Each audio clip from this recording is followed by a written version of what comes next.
जादुई तोता। एक छोटे से गांव में एक गरीब परिवार रहता था। उस परिवार में रामू और उसकी बीवी सीता उसके बेटे चिंटू के साथ रहते थे। उसी गांव में एक तोता भी रहता था। उसका नाम था रघु। वो किस्मत का धनी था। जहां भी जाता वहां किसी भी चीज की कमी नहीं पड़ती थी। एक दिन रघु उड़ते उड़ते उस गरीब परिवार के घर गया। रघु सोचता है, अरे वाह, लगता है यहाँ आज बहुत अच्छा खाना मिलेगा। मैं पेट भर के खाऊंगा। वो एक कटोरी में रखे अमरूद देखता है।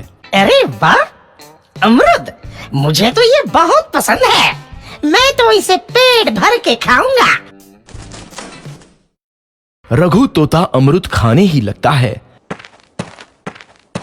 तभी सीता रघु को अमरूद खाते देखती है तो गुस्सा हो जाती है और उसे वहां से भगा देती है। भाग यहाँ से, न जाने कहां से आ जाते हैं। मैं तो परेशान हो गई हूं इनसे। सीता के भगाने के बाद रघु चुपचाप से एक कोने में रहता है।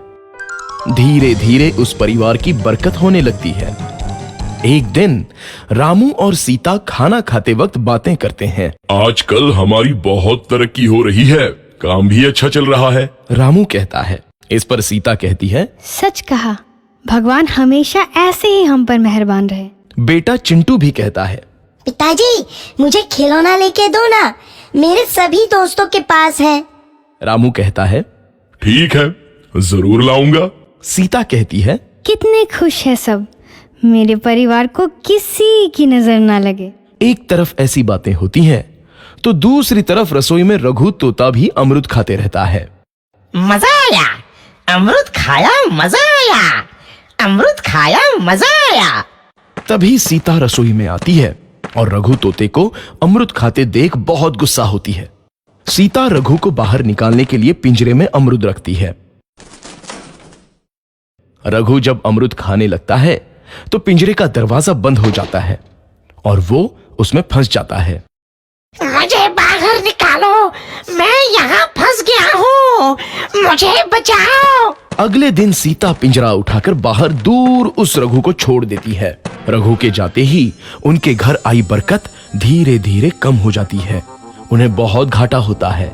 सीता कहती है, ये क्या हो रहा है, अचानक इतना कैसे बदल गया? अभी तक तो सब कुछ अच्छा चल रहा था। रामू कहता है, लगता है भगवान हम पर रूठ गए हैं। चिंटू भी कहता है, लगता है अब मुझे खिलौने भी नहीं मिलेंगे। और वो रोने लगता है और बाहर चला जाता है। कुछ दिन बाद रघु तोता फिर से उस घर में आता है। वापस आया, मैं वापस आया, अब मैं जमकर अमरूद खाऊंगा। रघु सीधा रसोई घर में चला जाता है और अमरूद खाने लगता है। कुछ देर बाद सीता रसोई में आती है और रघु को देख कहती है, एक तो घर में पहले से इतनी दिक्कत चल रही है और ऊपर से ये तोता मुझे और परेशान कर रहा है। सीता रघु को वहां से भगा देती है। रघु उड़कर किसी कोने में छुप जाता है। कुछ दिन बाद धीरे धीरे उस घर की बरकत वापस आने लगती है। काम भी अच्छे से चलने लगता है।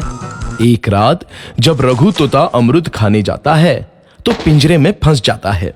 ये लोग आखिर चाहते क्या हैं? एक तोते को शांति से अमरूद खाने क्यों नहीं देते? मैं कौन सा चोरी कर रहा हूँ? बस अमरूद ही तो खा रहा हूँ। तभी रामू वहां आता है और पिंजरे में रघु तोते को देख उसे बाहर छोड़ देता है। ये तोता भी कितना जिद्दी है, बार बार वापस आ जाता है। जैसे ही रामू रघु को छोड़ देता है, अगले दिन से फिर से उनके घर की बरकत जाने लगती है। काम में घाटा होता है। किसी को समझ नहीं आ रहा था कि ऐसा क्यों हो रहा है। रघु तोता घर आता है तो अचानक बरकत आती है और जब रघु तोता को बाहर निकालते हैं तो बरकत चली जाती है। एक दिन सीता रघु तोते के घर आने और बाहर जाने की स्थिति पर नजर रखती है। ये तोता जब भी घर आता है तो घर में बरकत आती है और जैसे ही ये घर से बाहर जाता है तो उसी के साथ बरकत भी चली जाती है। कहीं ये जादुई तोता तो नहीं है? अगली बार जब ये तोता घर आएगा तो मैं इसे कहीं नहीं जाने दूंगी।